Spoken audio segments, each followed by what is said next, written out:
తమిళనాడు విజయ సభలో జరిగిన ఘోర ప్రమాదానికి గవర్నమెంట్ని పోలీస్ని బ్లేమ్ చేస్తున్నారు. అది రాంగ్ అండి. మీరు ఎంతమంది వస్తున్నారు అని సభకి ఎస్టిమేషన్ లేకుండా సభ పెట్టడం రాంగ్. మీరు పెట్టిన మీరు తీసుకున్న పర్మిషన్ కన్నా 10 రెట్లు ఎక్కువ మంది వచ్చారు. రెండోది, నువ్వు రావాల్సిన టైం కన్నా మార్నింగ్ రావాల్సిన ఆయన ఈవినింగ్ వచ్చాడు.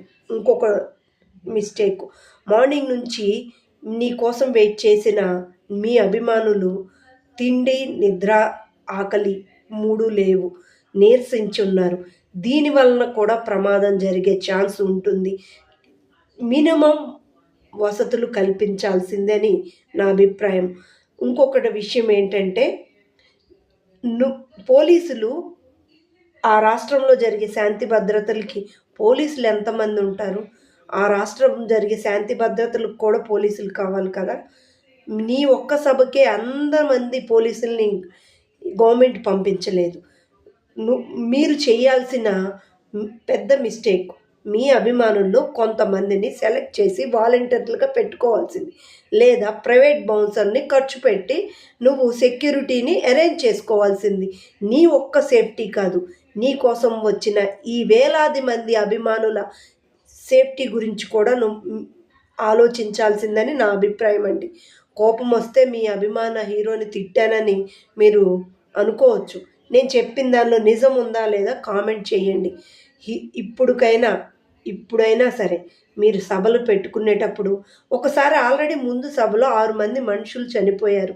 ఈసారన్నా సభని ప్లాన్గా పెట్టాల్సిందేమో. ఈయనకి తెలీదు, పిఆర్ టీం కన్నా తెలియాలా, ఆయన చుట్టుపక్కల ఉన్న వాళ్ళైనా ఒక ప్లాన్ ప్రకారం ఈయన్ని ఆర్గనైజ్ చేయాలా. వీళ్ళు బేసిక్గా ప్రొడ్యూసర్ డబ్బులు ఖర్చు పెడితే వీళ్ళు సినిమా సభలు నిర్వహిస్తారు. వీళ్ళ జేబుల్లో డబ్బులు పెట్టి ఖర్చు పెట్టి ఏ సభలు నిర్వహించరు కదా.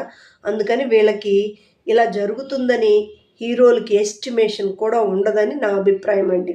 అంతే. ఇంకొకసారి దయచేసి జనం కూడా ఆలోచించండి. ఎవరు పిలిస్తే వాళ్ళు, ఎవరిని చూడటానికి వాళ్ళు గొర్రెల మందలాగా వెళ్ళి మీ కుటుంబాలని రోడ్డు మీద వేసి మీ ప్రాణాలను తీసుకోవద్దు. మీ మీద ఆధారపడి కొంతమంది, మీ కుటుంబం చుట్టూ ఆధారపడి కొంతమంది ఉంటారు. వాళ్ళు జీవితాంతం బ్రతికిన శవాలలాగా మీ మెమరీస్ గుర్తు చేసుకుంటూ దినదినం బాధతో బతుకుతారు. ఇకైనా ఈ తప్పు చెయ్యకండి దయచేసి. బాధతో